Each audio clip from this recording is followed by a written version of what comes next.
ठाकुर देवेश्वर अजीवन जीवन अजीवन प्राण जीव जीवन करता परमेश्वर प्रमाणार्थ सर्वज्ञ चरणार्थ ब्रह्मांडनाय वसुष्टि पर्यंत गुरुवेश्वर वगैरह भले संहार सनातन करार्थ केशव सुंदर पाद अर्जुन मकले दास दास दास अनंत कोटि प्रणाम हरि कथा श्रवण सिद्धिवा समस्त सतबंध भाई भोनिमान सहुदेव सप्रेम गुरुस्वाम परम प्रेममय परम कार्मिक जगावतार संसार सागर बंधु तथारे साहाय्य करथिबा समस्त राजेंद्र भाई मंच उपस्थित मंच परिचालक विश्व धातृत्व दिव्यात्मा परिषद चतुर्थ संघर समस्त कर्मकर्ता समस्त सभ्य क्रीड़ाकुल केंद्र संगठन शाखा संगठन समस्त कर्मकर्ता को सप्रेम सहुदेव गुरुस्वामी परम प्रेममय परम कार्मिक जगावतार संसार सारा दीनबंधु केशव सुंदर कर दिव्यमय कार्यक्रम दिव्यमय संग आमे मान उपस्थित हरि कथा श्रवण करिबा पाई मुखी श्रवण निमित्त गुण प्रभु गुणादि तत्व तुहि भाव समुद्र रे बुड़ई देवे गुणग्राही भावग्राही मुझार ज्ञानी की परि बन्नीवा गुणाही सकति तो महिमा नित्य वर्णना करन्ति सदय हुव मोपति यानामि धर्मं रक्षमे नवृत्ति यानामि धर्मं रक्षमे प्रवृत्ति तो या ऋषि के सहुजि स्तुतेन जथा निदत्तस्य तथा करोमि तो परमेश्वर परमार्थ ये मूर्ख को किंचित कृपा करिबे मूर्ख सही परितान कथा वर्णना करि के सबन का कृपा को लाभ करि आजिरो सतसंग हरि कथा लगे नवा विश्व कल्याण वंदे भवानी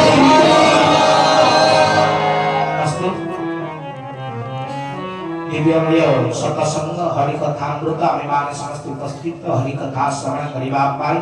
सतसंग करिबा पे प्रभुंकर दिव्यमय चरण चैतन्य महायज्ञर वार्षिक महोत्सव तेणु आमे माने समस्ते आसीछे प्रभुंकर से ज्ञान को श्रवण करी मानव जन्म को धन्य करिबा पाई परिचालक महाशय सुंदर कथा के कहिले जे कि मु काहिंती ताकू भलो पाए और आमे माने काहिंती ताकू भलो पाइबा दरकार कारण सिए किए प्रथम प्रश्न कारण अनेक शब्द अनेक कथा अनेक लोक कारण समस्त अनेक प्रकार कहउछन किए कहउछि से पूर्ण ब्रह्म किए कहउछि परम ब्रह्म किए कहउछंती से ब्रह्म किए कहउछंती नारायण अनेक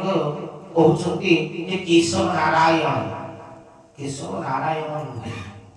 किए कहउछि केशव ब्रह्म नुहे किए कहउछि केशव परम ब्रह्म नुहे केशव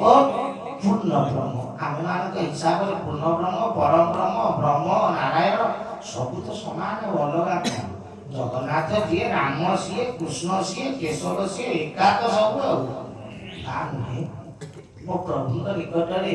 थरे मूर्ख बसी थाए प्रभु को पचारि मु कहली प्रभु जगन्नाथ जी आपण कोन सी ठाकुरे हसी कारण अनेक कहउछ ना जगन्नाथ केशव सब तो समान जगन्नाथ कोन केशव कोन प्रभु को पचारि ठाकुर को पचारि मु कहली तारे जदि समान हुए आपण जगन्नाथ को ऊपर ना जगन्नाथ को चुले समय रे पचार तो पचारि प्रभु से सदिये थांती आ एमितिया कथा मु ही पचारि ना बागला छ ताको बागे पाद पर बसले प्रभु राति दीटा जाए किसी कथा कहते बहुत स्वल्प टिके टिके धीरे धीरे कथा कहते ठीक राति दीटा परे प्रभु राति दीटा परे कॉल रे थांती माने एते बसिथिले अनेक जन देखते काबे सोई पड़े लागे सोई पइला बोले एमती थिबे हम मोरा बसा करतु बसतु काहे हेला सृष्टि रो धार बोइला वाला ये हाथ कुआडे तो काटिबो ये मोड़ी हाथ का हमर दद डाक्टर किछ नै ये था राति दीटा ओढेटा तीनटा बेले प्रभु फेरिबे फेरिला परे आलोचना आरंभ को पचारि प्रश्न सब रखिथौ ठीक से प्रश्न सब पचारे सयला राति 4टा जो समय रे आम अवस्था हे जो ढोरेबा अवस्था प्रभु को ज्ञान सेते बेले काहे जेते हमको सब निद लागे किसी माया धर्म माया करंती जे कि ठीक से बोलिया को निद लागे मु राति चलो मो समझ जाई जे अनेक जोन मोसन निश्चय समझ जाई जे मु राति 2टा 3टा सुनेना अभ्यास प्रभु कथा करू जे कि से ठीक 3टा 4टा बेले को मु अभ्यास हे करतेली जे भोर 5टा रे सोई बिने कारण सेही समय प्रभु को कथा कर सुबा बहुत गुह्य कथा प्रभु कथा प्रसाद दे प्रभु ଆପଣ ଜଗନ୍ନାଥ କି ଯୋଉ ଅନେକ କହୁଛନ୍ତି ଜଗନ୍ନାଥ କେଶବ ନାରାୟଣ ବହୁତ ଜାଗାରେ କୁହାଯାଉଛି କେଶବ ନାରାୟଣ ଆପଣ ତ ନାରାୟଣ ଠାକୁର କହିଲେ ଆମେ ନାରାୟଣ ନୁହେଁ କହିଲେ ଆପଣ ଜଗନ୍ନାଥ ନା ଆମେ ଜଗନ୍ନାଥ ନୁହେଁ ମୁଁ କହିଲି ଯଦି ଜଗନ୍ନାଥ ନୁହେଁ ଆପଣ ଜଗନ୍ନାଥ ଉପରେ ନା ତଳେ ଠାକୁରଙ୍କୁ ଯେତେବେଳେ ପଚାରିଲେ ଆପଣ ଶ୍ରେଷ୍ଠ ପାୱାରଫୁଲ ହେଇଥିଲେ କି ତାଙ୍କ ଠାରୁ କଣ ପାୱାରଫୁଲ କଣ ଆପଣ ଠାକୁରେ କହିଲେ ଏ ସଂସାର ଭିତରେ ଯିଏ ରାମ ସେ ଜଗନ୍ନାଥ ନୁହେଁ ଯିଏ ଜଗନ୍ନାଥ ସେ କୃଷ୍ଣ ନୁହେଁ ଯିଏ କୃଷ୍ଣ ସିଏ ରାମ ନୁହେଁ ଯିଏ ପଶୁରାମ ସିଏ ବାମନ ନୁହେଁ ଏ ସମସ୍ତଙ୍କର କର୍ମ କାର୍ଯ୍ୟ ବ୍ୟବସ୍ଥା କଳା ରୂପ ଅଲଗା ତ ଆମେ ବି ଏ ସମସ୍ତଙ୍କ ଠାରୁ ଅଲଗା ମୁଁ କହିଲି ଆପଣ କିଏ ଆପଣ ବ୍ରହ୍ମ ନା ପରମ ବ୍ରହ୍ମ ଆମେ କହୁଛେ ପରମ ବ୍ରହ୍ମ ଆୟ ନମ କିଏ ସବୁ ପରମ ବ୍ରହ୍ମ କହିଲେ ଆମେ ପରମ ବ୍ରହ୍ମ ମୁଁ କହିଲି ଆପଣ କଣ ଆମେ ହଉଛି ପୂର୍ଣ୍ଣ ବ୍ରହ୍ମ ମୁଁ କହିଲି ପରମ ବ୍ରହ୍ମ ପୂର୍ଣ୍ଣ ବ୍ରହ୍ମ ଭିତରେ ଫରକ କଣ ସେଇ ତ ବ୍ରହ୍ମ ତ ଲାଗିଲା ସଇଲା ଆପଣ ତ ବ୍ରହ୍ମ ହେଲେ ହେଲା ଠିକ ଠାକୁର କହିଲେ ସ୍କୁଲରେ ସମସ୍ତେ ପାଠ ପଢାନ୍ତି କହିଲେ ହଁ ନା ପ୍ରିନ୍ସିପାଲ ଯିଏ ସିଏ ବି ପାଠ ପଢାଏ ନା କହିଲେ ହଁ ନା ସିଏ ଆଉ ସାଧାରଣ ସାର୍ ବି ସମାନ କହିଲେ ସ୍କୁଲରେ ପଢୁ ନା ନା ସେଇପରି ପୂର୍ଣ୍ଣ ବ୍ରହ୍ମ ପରମ ବ୍ରହ୍ମ ବ୍ରହ୍ମ ନାରାୟଣ ସବୁଗୁଡାକ ଅଲଗା ଅଲଗା ମୁଁ କହିଲି ପୂର୍ଣ୍ଣ ବ୍ରହ୍ମ ଅର୍ଥ କଣ ନା ଯିଏ ପୂର୍ଣ୍ଣମୟ ମୁଁ କହିଲି ପୂର୍ଣ୍ଣମୟ ଅର୍ଥ ଏ ସଂସାରରେ ପୂର୍ଣ୍ଣ କାହାକୁ କୁହାଯାଏ ଏ ସୃଷ୍ଟି ପରମ ବ୍ରହ୍ମ ତାହେଲେ ଯଦି ପୂର୍ଣ୍ଣ ବ୍ରହ୍ମ ତ ଯାହାର ଅପୂର୍ଣ୍ଣତା ନାହିଁ ଯେ ପୂର୍ଣ୍ଣ ସମ୍ପୂର୍ଣ୍ଣ ହଁ ମୁଁ କହିଲି ତାହେଲେ ପ୍ରଭୁ ତାହେଲେ ପରମ ବ୍ରହ୍ମ କଣ ଯଦି ପୂର୍ଣ୍ଣ ବ୍ରହ୍ମ ଯାହାର ଅନ୍ତ ନାହିଁ ପରମ ବ୍ରହ୍ମ ନା ଯିଏ ପରମର ସ୍ଥୂଳ ସୂକ୍ଷ୍ମ କାରଣ ତେଣୁ ଯିଏ ସ୍ଥୂଳର ସର୍ବୋଚ୍ଚ ଦେବତା ତାଙ୍କୁ ବ୍ରହ୍ମ ବୋଲି କୁହାଯାଏ ଯାହାଙ୍କ ଠାରୁ ଅକ୍ଷର ବ୍ରହ୍ମ ସୃଷ୍ଟି ହେଇଛନ୍ତି ଯାହାଙ୍କ ଠାରୁ ନାଦ ବ୍ରହ୍ମର ଉତ୍ପତ୍ତି ହେଇଛି ଯାହାଠାରୁ ସବୁ କିଛି ଦିଏ ତେଣୁ ସିଏ ହେଉଛନ୍ତି ଆପଣଙ୍କର ଭୂ ସ୍ଥୂଳ ଜଗତ ସର୍ବଶ୍ରେଷ୍ଠ ଦେବତା ବ୍ରହ୍ମ ବୋଲି ତାକୁ କହୁଛେ ମୁଁ ତ ଏହା ବୁଝିଗଲି ତାପରେ ନା ସୂକ୍ଷ୍ମ ଜଗତରେ ଯିଏ ସର୍ବୋଚ୍ଚ ଦେବତା ଯିଏ ସର୍ବଶ୍ରେଷ୍ଠ ପରମ ବ୍ରହ୍ମ କହନ୍ତି ମୁଁ କହିଲି ଆଜ୍ଞା ନା କାରଣ ଜଗତରେ ଯିଏ ସର୍ବୋଚ୍ଚ ଦେବତା ତାକୁ ପୂର୍ଣ୍ଣ ବ୍ରହ୍ମ କହନ୍ତି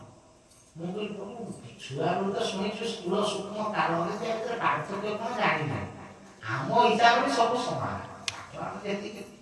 ଠାକୁର କହିଲେ ସ୍ଥୂଳ ହଉଛି କାରଣ ଜଗତରେ ଯାହା ଚିନ୍ତା କରାଯାଏ ତାହା ସୂକ୍ଷ୍ମ ଜଗତକୁ ରୂପାନ୍ତରିତ ହୁଏ ମୁଁ କହିଲି ପ୍ରଭୁ ବୁଝିପାରିଲି ସାଧାରଣ ହିସାବରେ ନା କୌଣସି ବି କାର୍ଯ୍ୟ କରିବା ପୂର୍ବରୁ ପ୍ରଥମେ ସେ ଦ୍ରବ୍ୟର ଚିନ୍ତାଧାରା ତୋ ପାଖକୁ ଆସିବା ଯେମିତି ଭାବିଲେ ଆମେ ଶାଖା ବନେଇବା ପୂର୍ବରୁ ପ୍ରଥମେ କିଏ ଗୋଟେ କହିଦେବ ଯେ ଶାଖାଟା କଲେ ଭଲ ହୁଅନ୍ତା ଇଏ ହଉଛି କାରଣ ଅର୍ଥ ଯାହାର କୌଣସି ବ୍ୟବସ୍ଥିତ ନାହିଁ ଗୋଟେ ଏମିତି ଗୋଟେ ବାହାରେ ଶାଖାଟା କରିବା ଇଏ ନା କାରଣ ଏହାର କିଛି ରୂପ ନାହିଁ ରେଖ ନାହିଁ ଚିନ୍ତାଧାରା ନାହିଁ କିଛି ନାହିଁ ଖାଲି ଶବ୍ଦ ଶାଖାଟା କରିବା ଏଇ କାରଣ ଠିକ ଅଛି ତାପରେ ଭାଇମାନେ କିଛି ଗୋଟେ ଜାଗାଟେ ଦେଖିଲେ କେମିତିଆ ଶାଖାଟା କରିବା ଆଗ ଚିନ୍ତା କରାଗଲା କୋଉଠି ଘର କରିବା କେମିତି କରିବା ତାକୁ ଗୋଟେ ପ୍ଲାନ୍ କ୍ରିଏଟ୍ କଲେ ତା ବ୍ୟବସ୍ଥା କଲେ ଆକୁ କୁହାଗଲା ସୂକ୍ଷ୍ମ ଜଗତ ଅର୍ଥ ଘର ନାହିଁ କିନ୍ତୁ ପ୍ଲାନିଂ ଅଛି ବ୍ୟବସ୍ଥା ଅଛି ଡିଜାଇନ ଅଛି ସବୁ କିଛି ତିଆରି ହେଲା ଏଠି ଶାଖା ଘର ଏଠି ରୋଷେଇ ଘର ଏଠି ନାମ ଘର ଏଠି ଏଟା ସୂକ୍ଷ୍ମ ଜଗତ ଠିକ ଅଛି କାଗଜରେ ଅଛି କିନ୍ତୁ ସତରେ ନାହିଁ ସ୍ଥୂଳ ଜଗତ କଣ ଯେତେବେଳେ ଘର ଠିଆ ହେଇଗଲା ତିଆରି ହେଇଗଲା ଆକୁ କୁହାଯାଏ ସ୍ଥୂଳ ଜଗତ ଠିକ ଅଛି ଆମେ ଆଜି ବସିଛେ ତୁ କାଗଜରେ ଥିଲେ ତୁ କାଗଜ ଉପରେ ବସିନାହାନ୍ତି ତ ହେବାର ବସିଲେ ତ ସ୍ଥୂଳ ଜଗତର କାମ ହଉଛି ଇମ୍ପ୍ଲିମେଣ୍ଟ ସେ ପଡେ ଠିକ ଅଛି ଯୋଉଟା ଲୋକଙ୍କୁ ଦେଖାଯିବ ଯାହାକୁ ଆମେ ଦେଖିପାରିବା ଧରିପାରିବା ସ୍ପର୍ଶ କରିପାରିବା କାର୍ଯ୍ୟ ଲଗେଇବା ତାକୁ ସ୍ଥୂଳ ଜଗତ ମାନେ ମୁଖ୍ୟତଃ କୁହାଯାଏ ଠିକ ଅଛି ତ ତାକୁ ବ୍ରହ୍ମ ଏହାଙ୍କ ସର୍ବୋଚ୍ଚ ଦେବତାକୁ ବ୍ରହ୍ମ ବୋଲି କୁହାଯାଏ ଯାହାକୁ ଆମେ ଆପଣଙ୍କର କୃଷ୍ଣ କହିପାରିବା ମାନେ ରାମ କହିପାରିବା ସ୍ଥୂଳ ଜଗତ ଅନ୍ତର ଭିତରେ ଯାଆନ୍ତି ବ୍ରହ୍ମଙ୍କର ଅଂଶ ବୋଲି ମାନେ କହିପାରିବା ଠିକ ଅଛି ଆମେ ସମସ୍ତେ ବି ବ୍ରହ୍ମ ଅଂଶ ଯାଉଛେ ଠିକ ଆମ ପ୍ରତ୍ୟେକ ଜୀବ କୁହାଯାଏ ବ୍ରହ୍ମ ଅତ୍ର ତତ୍ର ସର୍ବତ୍ର ବିରାଜମାନ କାଷ୍ଠ ପାଷାଣ ତଳୁତ୍ର ଏ ସର୍ବ ଘଟେ ନାରାୟଣ ଆମେ ସମସ୍ତଙ୍କ ଭିତରେ ବ୍ରହ୍ମ ବିରାଜିତ ଆମେ ସବୁ ନାରାୟଣ ରୂପ ବା ବ୍ରହ୍ମ ରୂପ ନାରାୟଣ ତାକୁ କୁହାଯାଏ ଆଦି ନାରାୟଣ ପୂର୍ଣ୍ଣ ନାରାୟଣ କୁହାଯାଏ ତାକୁ ବ୍ରହ୍ମ ବୋଲି କୁହନ୍ତି ଆମେ ସମସ୍ତେ ବ୍ରହ୍ମ ରୂପ କିନ୍ତୁ ଆମେ ସମସ୍ତେ ପୂର୍ଣ୍ଣ ବ୍ରହ୍ମ ବା ପରମ ବ୍ରହ୍ମ ନୁହେଁ ଠିକ ଅଛି ଆମେ କଣ ବ୍ରହ୍ମ କାରଣ ସ୍ଥୂଳ ଜଗତରେ ଆମେ ଦେଖିବା ଧରିବା ବୁଝିବା ପୁନରପି ଜନନ ପୁନରପି ମରଣ ପୁନରପି ଜନନୀ ଇତ୍ୟାଦି ଇତ୍ୟାଦି ଜନ୍ମ ମୃତ୍ୟୁ ଚକ୍ର ଆମ କର୍ମ ରହିଛି ଆମର ପ୍ରାରବ୍ଧ ରହିଛି ଆମର କର୍ମ ଫଳ ରହିଛି ଠାକୁର ହିସାବରେ ଆମେ ଯାହା କରୁଛେ ତାହା ଯାଇକିରି କ'ଣ ରହୁଛି ଗୋଟେ ଜାଗାରେ ସେଠୁ ପୁଣି ଜନ୍ମ ହେଲା ବେଳକୁ ମୂଳ ଜୀବକୋଷ ନେଇକି ଆସୁଛେ କୋଉଠି ଆତ୍ମା ଆଇଲା ବେଳେ କିଛି ନେଇକି ଆସେ ମୂଳ ଜୀବକୋଷ ନେଇକି ଆସେ ମୂଳ ଜୀବକୋଷ ହିସାବରେ ମଣିଷର ଜୀବନ ତିଆରି ହୁଏ ପୁଣି ମଲା ବେଳକୁ କ'ଣ ନେଇକି ଯାଏ ମୂଳ ଜୀବକୋଷ ନେଇକି ଯାଏ ଲୋକ କୁହନ୍ତି ନା ଆମେ କିଛି ନେଇକି ଆସିଲେ ନା କିଛି ନେଇକି ଯିବାନି ଭୁଲ କଥା ଆମେ ଆଇଲା ବେଳେ ବି ଆମେ ପ୍ରାରବ୍ଧ ନେଇକି ଆସିଥିଲେ ଗଲା ବେଳେ ଯାହା କରୁଛେ ଯାହା ସବୁ କରୁଛେ ପୁରୁଷାର୍ଥ ତାକୁ ସବୁ ନେଇକିରି ଯିବା କାରଣ ନଗଲେ ପୁଣି ପର ଜନ୍ମ କେମିତି ହବ ତାପରେ ତ ପୁଣି ପ୍ରାରବ୍ଧ ଦରକାର ଯେ ବାବା ଭଲ ଘରେ ଜନ୍ମ ହଉ କି ଖରାପ ଘରେ ଜନ୍ମ ହଉ କି ଚୋର ହଉ କି କଣ୍ଟ ହଉ କି ସାଧୁ ହଉ କ'ଣ ହଉ ତୋର ସେଇଟା ତ ଜଣା ପଡ଼ିବ ନା ତେଣୁ ଆମେ ଆଇଲା ବେଳେ ମୂଳ ଜୀବକୋଷ ନେଇକି ଆସିବୁ ଗଲା ବେଳକୁ ମୂଳ ଜୀବକୋଷ ନେଇକି ଯିବା ସ୍ଥୂଳ ଜଗତ ଆମେ ସମସ୍ତେ ବ୍ରହ୍ମ ଅନ୍ତର୍ନିହିତ ये सृष्टि रे जहा देखुछु सृष्टि प्रलय अमित करू ये सर्व गर्भर संभालू 14 भुवन पाटना ये सर्व तोहरी रचना पूर्ण महारुद्र विष्णु तुई तो भी अन्य गति नहीं इत्यादि इत्यादि जहा भी सृष्टि रे अछि बा जहा विषय रे पढिचे जहा विषय सुनिचे सब किछि ब्रह्म अंतर्निहित ठीक अछि हम पाठ हम ज्ञान हम लेखा हम पढ़ा ब्रह्म पाटे देख एंडेड से सरी ठीक अछि किंतु ये ब्रह्म परिचालित केमिति ठीक अछि निर्देश दरकार ऊपर कारण कोइना घर तयार हेबा पूर्व डिजाइन ता दरकार ना तेनु आमे जे यज्ञ कले यज्ञ हबा पूर्व कि लिखिते महापुरुष अष्टांग लिखिते अष्टांग नहीं लिखिते ना यज्ञ तो हेई नहीं अष्टांग लिखिते जानला ता अर्थ हबा पूर्व सूक्ष्म जगत रे बा परम ब्रह्म सेठी कोन करे ना आगो स्केच काढी दे जे बाबा रे एई जगह रे हबो एई दिन हबो एती समय हबो एमिति हबो ठीक है तो सेटा जेतले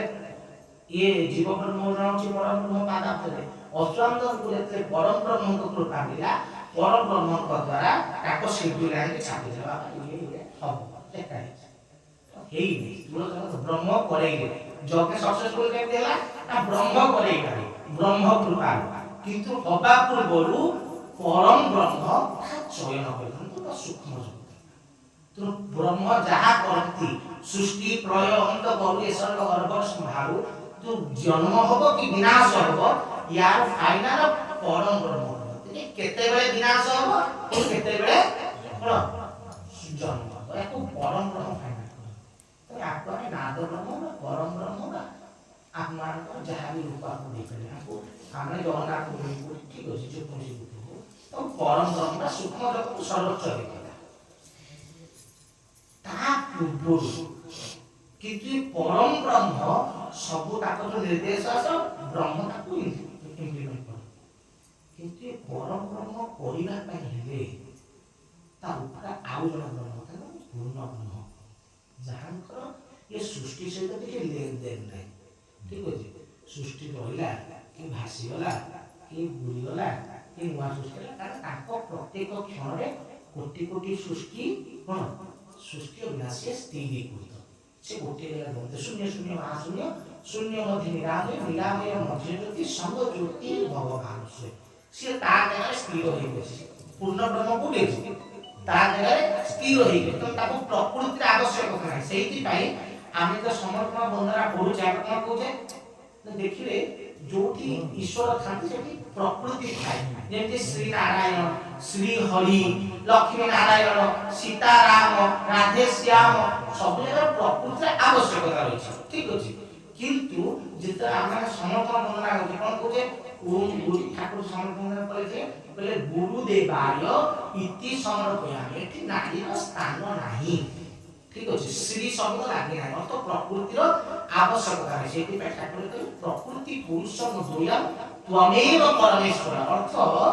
से तांकर प्रकृतिर आवश्यकता नाही कारण से सृष्टि से ताले से किए ना से उच्चते पूर्ण ब्रह्म खाली ज्ञान रूप है ताको कार्य होला कोन ना से जगह रुहंती और जते बे जगत को तांकर सब ज्ञान जात हो अर्थ थॉट जितक चिंता आमे करूचे सृष्टि जहा हेची ଯାହା ହଉଛି ଆଉ ଯାହା ହବ ଏ ସବୁର ଖାଲି ତାଙ୍କ ପାଖରୁ ଥଟ୍ ହିଁ ଜନ୍ମ ହୁଏ ତ ଚିନ୍ତା ନାହିଁ। ସେଥିପାଇଁ ଏ ସବୁ ସୁନ୍ଦର ସହସ୍ର ଯୁଗରେ କି କୋଟି କୋଟି ଯୁଗରେ ଥରେ ପୂର୍ଣ୍ଣ ବ୍ରହ୍ମ ଆସନ୍ତି ଜଗତକୁ ଜ୍ଞାନକୁ କଣ ଅପଡେଟ୍ କରିବା ପାଇଁ। ଏ ଜ୍ଞାନ ବାବା ଏତିକି ହେଇଥିଲା ୟାଠୁ ଉପର ଜ୍ଞାନ ମାନେ ଯିବା। ତ ସେଥିପାଇଁ ଯେମିତି ବେଦ ଥିଲା ବେଦ ଧୀରେ ଧୀରେ ଲିପ୍ତ ହେଇଗଲା କାରଣ ସତ୍ୟ ଯୁଗ ସମାପ୍ତ ହେଇଗଲା। ବେଦ ଲିପ୍ତ ହେଇଗଲା ତୃତୀୟ ଯୁଗ ତୃତୀୟ ଆପଣଙ୍କ ରାମାୟଣ ମାନସ ଆସିଗଲା ଭାଗବତ ଗୀତା ପଠନ କରି ଆସିଲା। ଠିକ ଅଛି ସିଏ ପୁଣି କଣ କଲେ କଳିରେ ତୃତୀୟ ସମାପ୍ତ ହବ ରାମାୟଣ ଧୀରେ ଧୀରେ ଗୁପ୍ତ ହବ। ଠିକ ଅଛି ରାମାୟଣ ଲୋକ ଧୀରେ ଧୀରେ ଭୁଲିବେ ରାମ କଥା ଭୁଲିବେ ତାପରେ ଆସିବ କଣ ନା ଗୀତା ଭାଗବତ ମାନସ ହେଇଯିବ ବା ପଠନ ହେଇଯିବ ତାପରେ ଚରମ ପଠକ ସମସ୍ତେ ପଢିବେ ଜାଣିବେ ନୂତନ ଜ୍ଞାନ ସୃଷ୍ଟି ହେବ। ସତ୍ୟ ଯୁଗ ଆସିବା ପୂର୍ବରୁ ନୂଆ ଜ୍ଞାନର ତିଆରି ହେଇଯାଇଥିଲେ କୋଉ ରାସ୍ତାରେ ଲୋକ ଯିବେ। ତେଣୁ ଚରମରେ ଦି ପ୍ରକାର ଜ୍ଞାନ ଲେଖାଯାଇଛି। ଆପଣ ଯଦି ପଢିବେ ସଠିକ ଭାବରେ ତାହେଲେ ଦେଖିବେ ଗୋଟେ ଗୋଟେ ଜାଗାରେ ଠାକୁର କହିଛନ୍ତି ଯେମିତି ମଣିଷକୁ କହିଲା ଭଳି ନାହିଁ ବାବା ରେ ତୁ ସୁଧୁରି ଯାଉନୁ କେତେ ଦିନ ମୋ ଏଇଭଳି କହୁଛି ଆଉ କେତେ ଜାଗାରେ କହିଛନ୍ତି ତୁ ପୁରା ସେଇ ପରମ ଜ୍ଞାନର ସ୍ୱରୂପ ତୋ ଭିତରେ ଏ ସୃଷ୍ଟିର ସମସ୍ତ ଦାୟିତ୍ୱ ତୋ ହାତରେ ଅଛି। ଏଇଟା ଆମେ ଆଗକୁ କହିଛନ୍ତି ଆମେ ସୃଷ୍ଟିର ଦାୟିତ୍ୱ ଆମ ହାତରେ ଅଛି ନା ଏଇ ଶବ୍ଦରେ କହିଛନ୍ତି। ତ ଚରମରେ ପଢିଲା ବେଳେ ଦେଖିବେ କିଛିଟା ଶବ୍ଦ ଠାକୁର ସାଧାରଣକୁ କହିଛନ୍ତି କିଛିଟା ଶବ୍ଦ ଅସାଧାରଣ ଅମାନବିକତା ଜ୍ଞାନରେ କହିଛନ୍ତି। ତ ସେଗୁଡାକ ସେଥିପାଇଁ ଠାକୁର କ୍ଲିୟର କଲେ ଯେ କି ଚରମ ଗାଭାର ଗୋଟିଏ ଚେର ତାକୁ ଦୁର୍ନୀତି ଦେବତା ତ ଚରଣରେ ଯାହା ଲେଖା ହେଇଛି ସବୁ ଗୁଡାକ ତୋ ପାଇଁ ଲେଖା ହେଇଛି ଭାବିଲା ଭୁଲ ଦେବତାଙ୍କ ପାଇଁ ବି ଲେଖା ହେଇଛି ଗୋଟିଏ ଚେର ଗୋଟିଏ ତାକୁ ଦୁର୍ନୀତି ଦେବତାଙ୍କ ପାଇଁ ବି ତ ଲେଖା ହେଇଛି ନା। ତୁ କିଛିଟା କଥା ତୁ ଯଦି ଭାବିବୁ ଯେ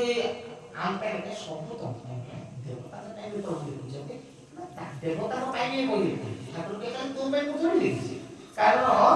ଯଦି ବ୍ରହ୍ମ ଯାହା ଦିଅନ୍ତି ତାହେଲେ ଜଗତ ପାଇଁ କିନ୍ତୁ ପୂର୍ଣ୍ଣ ବ୍ରହ୍ମ ଯାହା ଦେବେ ସମସ୍ତଙ୍କ ପାଇଁ ନା ଦେବତା ମାନବ କିନ୍ନର ଯକ୍ଷ ରାକ୍ଷସ ସମସ୍ତଙ୍କ ପାଇଁ ଏମିତି କୌଣସି ବ୍ୟକ୍ତି ବା ଗୋଟିଏ ଜଣଙ୍କ ପାଇଁ ଦିଆଯାଏ ତେଣୁ ସମସ୍ତଙ୍କ ପାଇଁ ଥାଏ କାରଣ ପୂର୍ଣ୍ଣ ବ୍ରହ୍ମ ଦଉଛନ୍ତି ବ୍ରହ୍ମ ଦେବେ ଜଗତ ପାଇଁ ତ ଜଗତ ପାଇଁ ଶାସ୍ତ୍ର ଗୀତା ଭାଗବତ ରାମାୟଣ ମହାଭାରତ ବେଦ ଉପନିଷଦ ସବୁ ମାନବୀୟ। ଠିକ ଅଛି ଆମ ବାପା ଆସିବା ପୂର୍ବରୁ ଏଗୁଡ଼ା ଦେବତା ଆଗରୁ ପଢିଛନ୍ତି କାରଣ ବ୍ରହ୍ମାଣ୍ଡ ଚାରି ମୁଣ୍ଡରୁ ଚାରି ବେଦ ବାହାରେ ଦେବତା ଜନ୍ମ ହେଲେ ଶୁଣିଛନ୍ତି। ହଁ ଯେତେବେଳେ ଗୀତା କୃଷ୍ଣ ଦେଲେ ଅର୍ଜୁନ ପୂର୍ବରୁ ଜଣେ ଦେଲେ ବାବାରେ ତୋତେ ଆଜି ଯୋଉ ଜ୍ଞାନ ମୁଁ କହୁଛି ଏହା ଅନେକ ସୃଷ୍ଟି ଆରମ୍ଭରେ ମୁଁ ସୂର୍ଯ୍ୟଙ୍କୁ କହିଥିଲି ତ ଦେବତାମାନେ ଜାଣିଥିଲେ। ଠିକ ଅଛି ତେଣୁ ବେଦ ସାଧାରଣ ଭାବରେ ବୁଝିବାକୁ ଉପନିଷଦ ହେଲା ଉପନିଷଦ କହିଲେ ଉପ କହିଲେ ଦେବତା ତେଣୁ ଦେବତା ମାନଙ୍କ ଠାରୁ ଜ୍ଞାନ ଥିଲା ଉପନିଷଦ। ଠିକ ଅଛି ରାମାୟଣ କିଏ କାହାକୁ କହିଲେ ନା ମହାଦେବ ପାର୍ବତୀ କହିଲେ ରାମାୟଣ ଯଦି ଶ୍ରବଣ କରିବେ ତାହେଲେ ରାମାୟଣର ପ୍ରଥମ ଆରମ୍ଭ କାହାକୁ ହେଲା ନା ଶିବ ପାର୍ବତୀ କହିଲେ। ତେଣୁ ଆମ ପୂର୍ବରୁ ରାମାୟଣ ଶିବ ଜାଣିଥିଲେ ଆମ ପୂର୍ବରୁ ବେଦ ବ୍ରହ୍ମା ଜାଣିଥିଲେ ଆମ ପୂର୍ବରୁ ଦେବତା ମାନେ ଉପନିଷଦ ଜାଣିଥିଲେ ଆମ ପୂର୍ବରୁ ଭାଗବତ ଗୀତା ଇତ୍ୟାଦି ଶାସ୍ତ୍ରଜ୍ଞ ମାନେ ଦେବତା ଋଷି ମାନେ ଜାଣିଥିଲେ ନୂଆ ଆଗମ କିଛି ଆସିନାହିଁ। କିନ୍ତୁ ଠାକୁର ଯେତେବେଳେ ଚରମ ଦେଲେ ସେତେବେଳେ ଏ କଥା କୋଉଠି ମେନସନ ହେଇନି ଯେ ତୋତେ ଯୋଉ ମୁଁ ଜ୍ଞାନ ଦଉଛି ଏ ଜ୍ଞାନ ଏତିକି ଯୁଗ ପୂର୍ବେ ମୁଁ ଆଉ କାହାକୁ ଦେଇଥିଲି